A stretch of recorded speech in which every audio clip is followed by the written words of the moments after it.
Assalamualaikum warahmatullahi wabarakatuh. Perkenalkan, nama saya Wika Gamaska. Saya dari kelas Ilmu Komunikasi B. NPM saya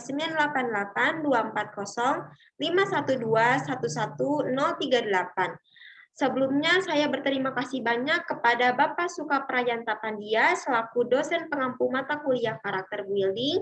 Pada kesempatan kali ini saya akan mempresentasikan mengenai tugas yang saya kerjakan. Maka dari itu, izinkan saya untuk men-share screen materi terlebih dahulu untuk membantu berjalannya pemaparan materi pada hari ini. Pembahasan yang saya bawakan yaitu dengan judul Integrasi Teamwork dan Kohesivitas Kelompok dalam Proses Pembelajaran Peserta Didik. Pembahasannya yaitu yang pertama, tim virtual yang digunakan dalam pendidikan jarak jauh atau online terdiri sekelompok orang yang saling berinteraksi untuk mencapai tujuan-tujuan yang membutuhkan level kemandirian yang tinggi. Anggota-anggota tim ini memiliki tanggung jawab yang sama untuk menyelesaikan tugas-tugas yang diperlukan untuk mencapai tujuan-tujuan tim atau kelompok. Oleh karena itu, bentuk komunikasi dan kerjasama yang signifikan bagi mereka kemudian difasilitasi dalam lingkungan pendidikan jarak jauh melalui jaringan-jaringan yang telah diciptakan oleh teknologi-teknologi komunikasi. Lalu selanjutnya mendefinisikan pembelajaran jarak jauh sebagaimana semua mata kuliah atau mata pelajaran yang disampaikan dengan menggunakan alat ataupun teknologi yang didesain untuk mengatasi keterbatasan ruang dan waktu, sebagaimana yang dinyatakan oleh Easton tahun 2003, perbedaan antara kelas tradisional dan pembelajaran jarak jauh online cukup signifikan. Selanjutnya, dalam setting pembelajaran tradisional, komponen-komponen teknologi seringkali tidak terintegrasi dalam proses pembelajaran. Sedangkan pada pembelajaran jarak jauh, proses pembelajarannya hampir selalu melibatkan korespondensi, di mana pembelajaran jarak jauh ini terjadi tanpa pertemuan tatap muka baik antar peserta didik maupun antar peserta didik dengan instrukturnya. Menurut Hernandez tahun 2002, bila merujuk pada taksonomi level kognitif dari Bloom, di dalam kelas-kelas tradisional, pembelajaran diasumsikan sebagai proses mengingat atau memorisasi. Lalu yang selanjutnya, menurut Koenig tahun 1997, menyatakan bahwa pendidikan jarak jauh merupakan kekuatan ampuh yang dapat mempengaruhi arah pendidikan dalam menjembatani kebutuhan untuk berhubungan dengan peserta didik.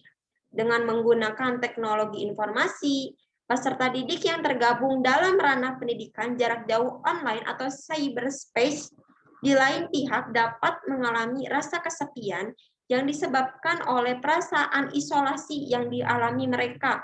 Oleh karena itu, tidak adanya interaksi sosial.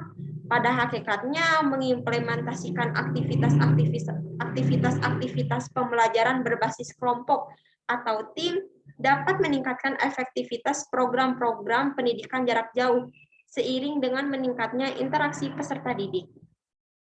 Tujuan dari pembahasan ini yaitu untuk mendiskusikan penggunaan tim atau teamwork dalam pendidikan jarak jauh atau online, terutama mengenai pentingnya kerjasama dalam sebuah tim dan signifikasi dari kekuatan interpersonal dalam tim yang dapat berpengaruh terhadap proses pembelajaran peserta didik.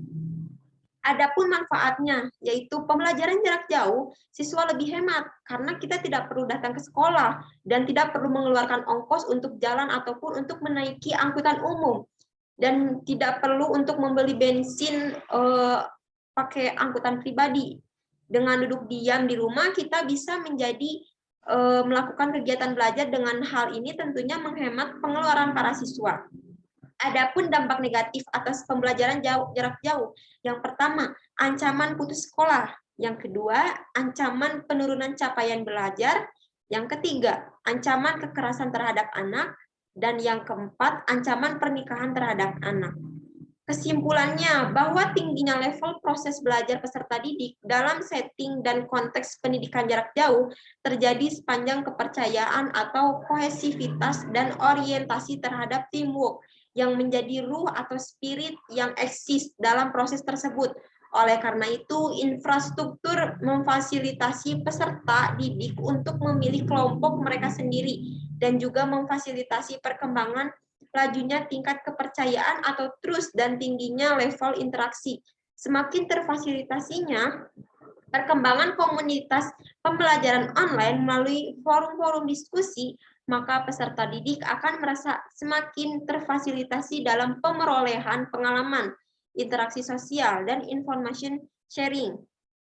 Mungkin sekian dari saya, mohon maaf apabila ada kesalahan ataupun ucapan yang kurang tidak baik, mohon dimaafkan. Sekian dan terima kasih. Wassalamualaikum warahmatullahi wabarakatuh.